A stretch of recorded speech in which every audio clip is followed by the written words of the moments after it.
तेल खरीदने पर पहले यूएस ने इंडिया पर 500% टैरिफ लगाया था, लेकिन अब अचानक अमेरिका ने अपना रुख बदल दिया। नया बिल आ गया है, टैरिफ घटाकर 100% यानी 100% कर दिया गया है। लेकिन अब एक बड़ा सवाल खड़ा है। सवाल ये कि क्या भारत के लिए खतरा टल गया है या ये सिर्फ तूफान से पहले की शांति है? क्योंकि आज भारत अपनी जरूरत का लगभग आधा कच्चा तेल रूस से खरीद रहा है।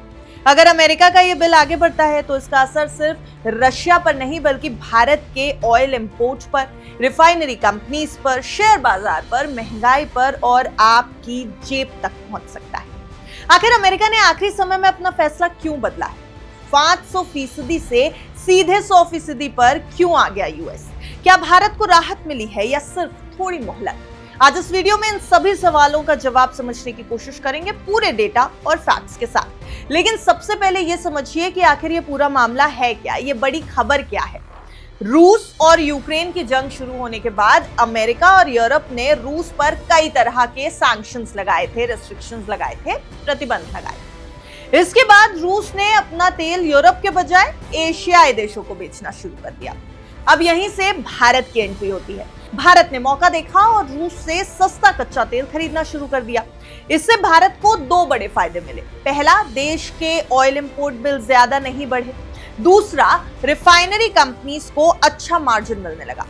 रॉयटर्स के मुताबिक जून महीने में भारत ने रूस से करीब 27 लाख बैरल रोजाना कच्चा तेल खरीदा, यानी भारत के कुल ऑयल इंपोर्ट का लगभग आधा हिस्सा रूस से आया है। यानी रूस अब भारत के लिए सिर्फ एक ऑप्शन नहीं है बल्कि सबसे बड़े सप्लायर्स में से एक बन चुका है।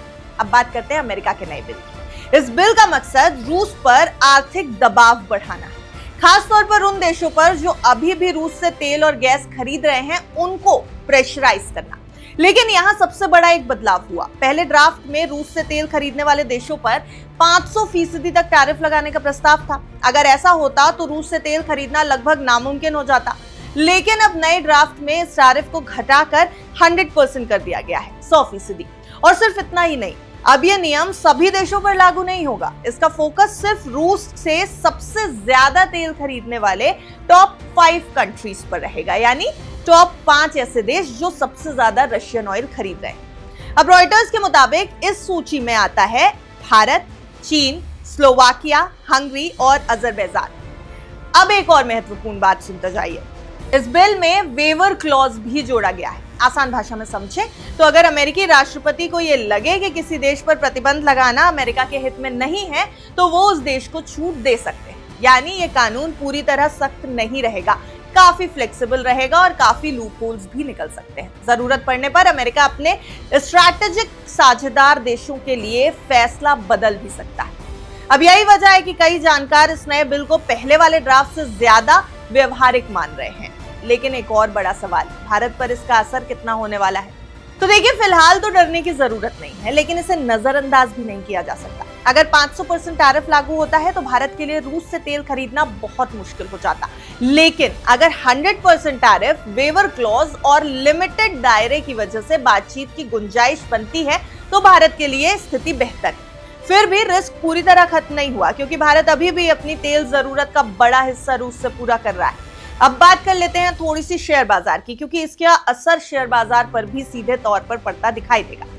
आगे चलकर रूस पर और सख्ती होती है तो सबसे पहले अंतरराष्ट्रीय कच्चे तेल की कीमतों में हलचल देखने को मिल सकती है। तेल महंगा हुआ तो भारत का इंपोर्ट बिल बढ़ सकता है, रिफाइनरी कंपनीज के मार्जिन पर असर पड़ सकता है और ज्यादा महंगे देशों से तेल खरीदना पड़ा तो फॉरेक्स रिजर्व यानी विदेशी मुद्रा और ट्रेड पर भी दबाव बढ़ सकता है। यानी ये सिर्फ विदेश नीति का मामला नहीं है बल्कि इसका सीधा असर भारतीय बाजार और आम लोगों तक, हम तक और आप तक पहुंच सकता है। हालांकि एक अच्छी बात भी, रॉयटर्स की अलग अलग रिपोर्ट्स ये बता रही हैं कि पिछले कुछ महीनों में भारत ने दूसरे देशों से भी तेल खरीद बढ़ाई। यानी भारत धीरे धीरे अपने सप्लाईज बढ़ा रहा है, जिससे किसी एक देश पर पूरी तरह डिपेंडेंट ना रहना पड़े। लेकिन रूस से पूरी तरह दूरी बनाना अभी आसान नहीं होगा। अगर इस पूरे मामले को आसान भाषा में समझें तो अमेरिका रूस की कमाई कम करना चाहता है, लेकिन वो भारत और चीन जैसी बड़ी इकोनॉमीज को भी अचानक बड़ा झटका नहीं देना चाहता।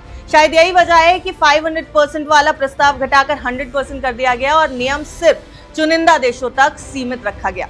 तो आखिर इस पूरी खबर से बड़ा जो संदेश निकल रहा है वो यही कि अभी के लिए भारत के सामने कोई बड़ा संकट नहीं है, लेकिन एक साफ संकेत ये जरूर है कि आने वाले समय में रूस से तेल खरीदना पहले जितना आसान रहेगा नहीं। अब 3 चीजों पर नजर रखना बहुत जरूरी होगा। पहली, ये बिल अमेरिकी कांग्रेस में आगे क्या रूप लेता है। दूसरी, राष्ट्रपति वेवर का इस्तेमाल करते हैं या नहीं। और तीसरी, भारत आगे रूस से तेल खरीदने की अपनी स्ट्रैटेजी में क्या कुछ बदलाव करता है, क्योंकि अगर इसमें कोई बड़ा बदलाव हो गया तो उसका असर सिर्फ ऑयल मार्केट पर नहीं बल्कि शेयर मार्केट, इन्फ्लेशन और देश की इकोनॉमी पर भी दिखाई देगा।